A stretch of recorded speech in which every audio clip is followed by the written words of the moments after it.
Hello, all, and welcome back to another episode of Happiness. I am Kiran Kumar Boya, an undergraduate. In this video, I am going to talk about happiness comes from solving problems. Before going into the video, please do subscribe my YouTube channel and click on the bell icon so that you will be notified when I drop a new video. So let's dive into the video. Happiness comes from solving problems. Problems are constant in life. When you solve your health problem by buying a gym membership, you create new problems like having to get up early to get up to the gym on time, sweating like a meth head for 30 minutes on working on an elliptical, and then getting showered and changed for work so you don't stink up the whole office. When you solve your problem of not spending enough time with your partner by designating Wednesday night, date night, you generate new problems, such as figuring out what to do every Wednesday that you both don't hate, making sure you have enough money for nice dinners, and rediscovering the chemistry and spark you do feel you have lost, and unraveling the logistics of fucking in a small bathtub filled with too many bubbles. Problems never stop. They merely get exchanged and are upgraded. Happiness comes from solving problems. The key word here is solving. If you are avoiding your problems or feel like you don't have any problems, then you are going to make yourself miserable. If you feel like you have problems that you can't solve, you will likewise make yourself miserable. The secret sauce in the solving of the problems, not in not having problems in the first place. To be happy, we need something to solve. Happiness is therefore a form of action. It's an activity, not something that is passively bestowed upon you, not something that you magically discover in a top 10 article on the Huffington Post or from any specific guru or teacher. It doesn't magically appear. When you finally make enough money to add on extra room to your house, you don't find it waiting for you in a place, an idea, a job, or even a book for that matter. Happiness is a constant work in progress because solving problems is a constant work in progress. The solutions to today's problems will lay the foundation for tomorrow's problems, and so on. True happiness occurs only when you find the problems you enjoy having and enjoy solving. Sometimes those problems are simple: eating good food, traveling to some new place, winning at the new video game you just bought. Other times those problems are abstract and complicated: fixing your relationship with your mother, finding a career you feel good about, developing better friendships. Whatever your problems are, the concept is the same: solving problems.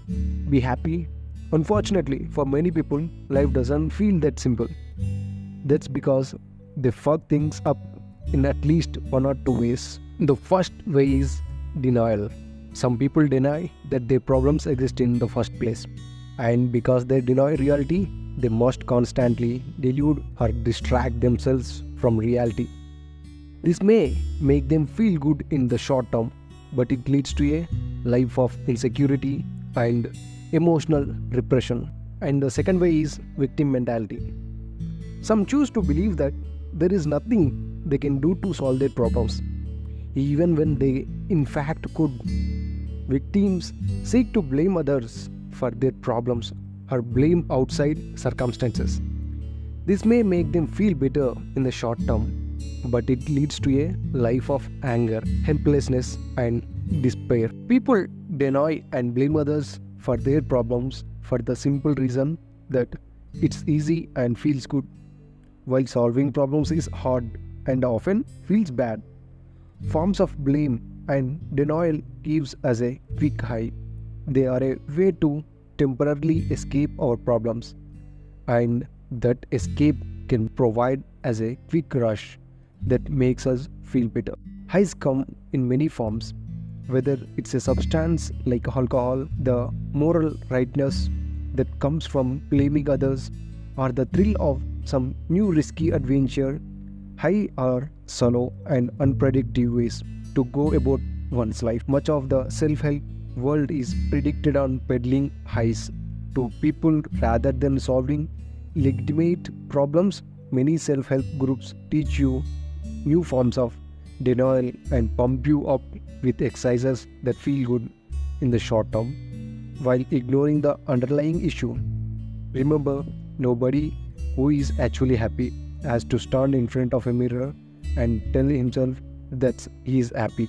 It also generates addiction. The more you rely on them to feel better about your underlying problems, the more you will seek them out. In this sense, almost everything can become addictive, depending on the motivational behind using it. We all have our chosen methods to numb the pain of ourselves and our problems. And in moderate doses, there is nothing wrong with this. But the longer we avoid and the longer we numb, the more painful it will be when we finally do confront our issues.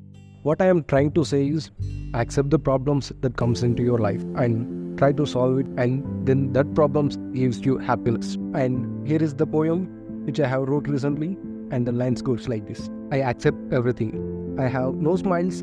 I accept the tears. I have no happiness. I accept the sadness. I have no peace. I accept the stress. I have no good. I accept the bad. I have no surprise. I accept the comprise. I have no dwell. I accept the hell. I have no friends. I accept the enemies. I have no relation. I accept the isolation. I have no passion. I accept the dispassion. I have no success. I accept the failures. I have no progress. I accept the regress.